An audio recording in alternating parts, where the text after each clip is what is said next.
Alberto Gonzales did the American people a favor by resigning as Attorney General. His entire time in the White House, as White House counsel, was spent telling the president how to expand his powers, how to circumvent the Geneva Conventions and torture foreign detainees.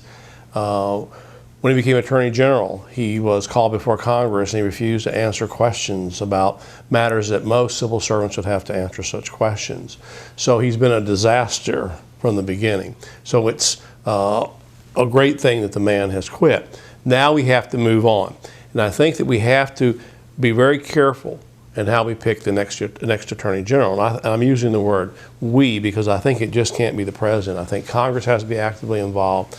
The American people have to be actively involved. We have to make our wishes known. The Attorney General has to stand for a number of things. One is integrity, rule of law, civil liberties, protecting people's rights across the country. This means even facing off the president. So he can't be the president's inside man. He can't be the president's crony like Alberto Gonzales was, or like a number of attorney generals over the past have. There have been a few exceptions in history. One of them was Bobby Kennedy, who was appointed by his brother John F. Kennedy as attorney general.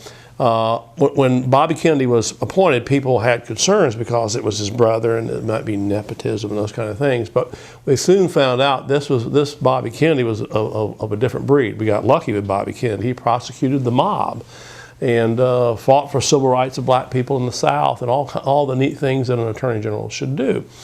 So now we need to get back to that kind of person. That's what we need as an attorney general.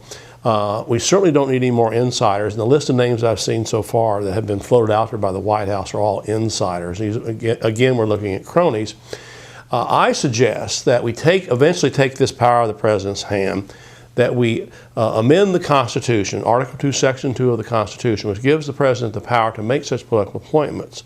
Put it in the hands of a bipartisan congressional committee who would then choose someone outside the system who would fit the Bobby Kennedy mold, who would fight the rule of law person, who will prosecute even the president if need be, if the president's violating the law.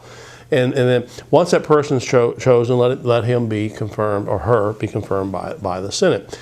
If we don't do that, then we're going to fall right back into this old trap, this old rut of having a crony who's going to be the president's man when he should be the people's lawyer. That's what the Attorney General is supposed to be. Otherwise, we're continuing this charade and we're pulling the wool over the eyes of the American people and subverting the rule of law.